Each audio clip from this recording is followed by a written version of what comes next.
Yo, it's another beautiful day to learn something new.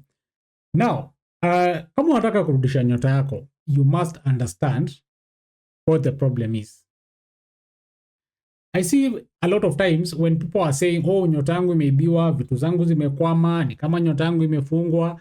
Oh, when people are talking about these things, umuulize shida iko wapi, people don't usually understand what the problem is. They tell you what problems they're having, but they don't tell you what the genesis of this problem is. Haujuangi shida imetoka wapi. So what happens is, watu wengi wanaenda kwa makanisa kuombewa, wengine wanaenda, kuna watu wanasema wanasafisha nyota, sijui wengine ni waganga, wengine wanasema wataongea na ancestors nyota yako irudi. But you realize even after mtu ameenda kwa hizi places zote, amespend pesa, still nothing changes. Bado utapata hajarudishiwa nyota yake. And a lot of people are struggling. And that is why we started the Operation Rudisha Nyota movement, so that we help people like you kurudisha nyota. So that we help you understand where the problem is and how to fix it. Because once you understand where the problem is, you can fix it. If you don't know where the problem is, hauwezi fix it. Ni kama ukwe kwa kitchen yako kuna sufuria imetoboka inamwaga maji. Until ujue hiyo kashimo kako wapi, hauwezi ziba hiyo sufuria. But after umeona mali yako kashimo kako, you can decide either utatupa hiyo sufuria, ununue sufuria nyingine mpya, ama unaweza decide kupeleka kwa wale mafundi waeka kakiraka kwa hiyo sufuria na sufuria iendelee na safari. That's the same thing na nyota yako. You first have to understand what the problem is, and then you figure out how you can fix it. And that is the whole idea behind Operation Rudisha Nyota. Now, sometimes back there's a video I did. Nikasema, ndio rudisha nyota yako, lazima kwanza understand imeibiwa aje. Na nikasema, nyota zinaibiangwa in many ways. Kuna sabotage, kuna manipulation, na kuna spiritual, vitu kaa hizo. But now, as much as watu wanaenda kwa makanisa, kwa waganga na hizi vitu zote, sometimes huko solution iko. Na kama ushai note, mtu ameenda kwa pastor au kwa mganga ama kwa watu wote, all the time anaambiangwa kuna mtu kwenyu anakuroga, kuna mtu alikuroga, kuna mtu kwenyu alikuja akarusha vitu kwenyu ndio watu wa kwenyu wasiwajisaidia, kuna marafiki wako wanakusikilia wivu, kuna sijui nani anakuendea chini. All the time it's related to some sort of witchcraft, to some sort of spiritual thing. But the truth is, sio nyota zote zinaibiwa through witchcraft. Sio nyota zote zinazimwa through witchcraft. Kuna nyota zinaibiwa through other ways. And these ways are what we call blockages. Kuna blockages spiritual ndio, skatai, lakini pia kuna blockages zingine zenye sio spiritual. And 95% of the time, nyota yako ikipotea, ama nyota yako ikiibiwa, ama kama nyota yako haishine, shida haikuangi spiritual. Shida inakuanga hizi vitu naenda kukuambia leo.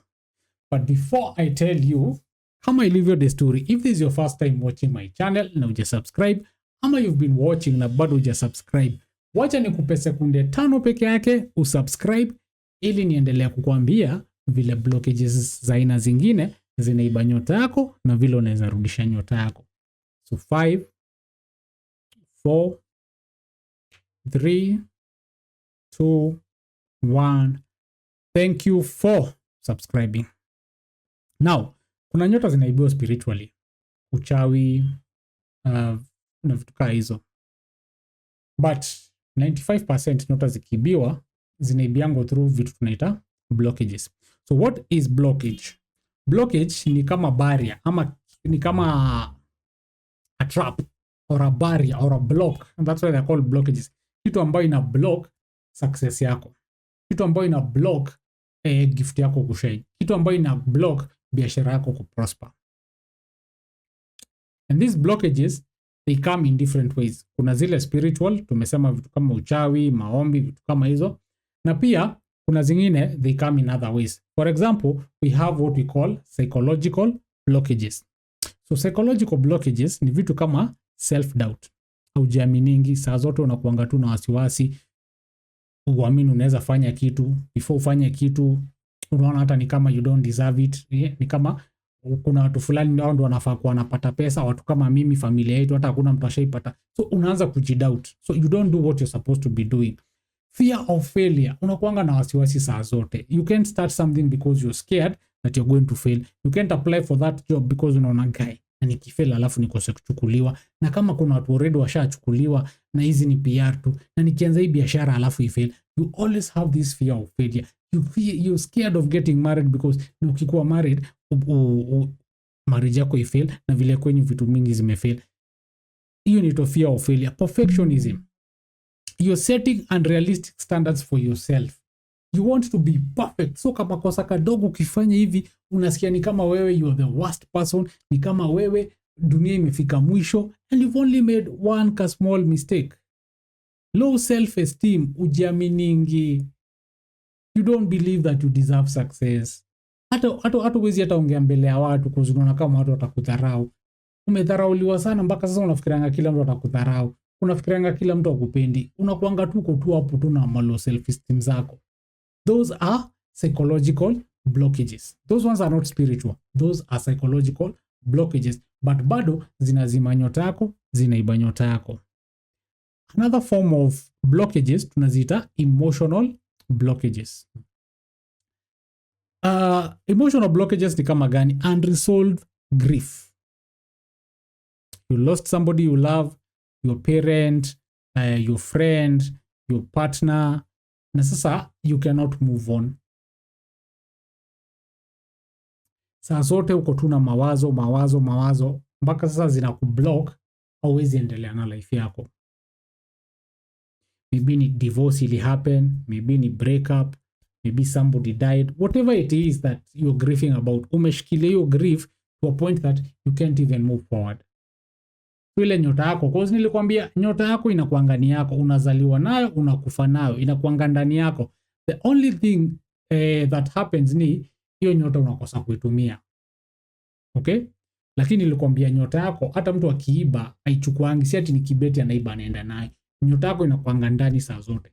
But when you have unresolved grief, whoever made you grief, if you don't move past them, wanafunga nyota yako. You cannot move past that moment. Unakuanga na hasira ingine inaweza chemsha githeri. Unakasirikanga, like unakuanga tu na hasira saa zote, kitu kidogo tu inakukasirisha. Mtu akikwambia kitu ushakasirika to a point where now you cannot even function properly because of the anger that you have in you. Kitu kidogo tu ushalipuka, and because of that you are not able to perform properly. Na nyota yako unapata imezimwa, unapata umefanya vitu zingine, umedestroy vitu so many to a point where kurecover inakuwa ni ngumu. So anger is one of those emotional blockages zenye zozima nyota yako. We have resentment. Uko na magrudge. Mama yako alikuambia hivi ukiwa mdogo, aunti yako alikuambia hivi, brother yako alikuambia hivi, mwalimu wako alikuambia hivi. Sio grudge umeishikilia mpaka whatever words that person told you zinakuja kuwa reality. Kama mtu alikwambia wewe utakuwa failure, umeshikilia hiyo maneno na hiyo chuki mpaka ukaenda kwa failure. Kama mtu alikwambia utaiolewa, umeshikilia hiyo mpaka sasa hata kupata bwana inakuwa ni ngumu. Mtu anakuambia wewe hautajisaidia, sasa hata kuanza biashara inakuwa ni ngumu. Ukishika pesa juu umeshikilia ile maneno hivi, ukipata biashara, ukipata pesa hata ujui zinaendanga wapi. Kwa ile resentment umeshika ndani yako. Uko na grudge mingi sana, uko na bitterness mingi sana. Kuna mtu alikuambia vitu that you're so bitter about. Kuna mtu alikufanyia kitu, umeshikilia grudge mpaka leo hii. Unachukua mtu mpaka sometimes you're trying to do things to prove that person wrong, and before you know it hauna nyota. Anxiety, unakuanga tu na wasiwasi saa zote tu. Unakuanga tu mtu anxious, overthink saa zote. You never get anything done.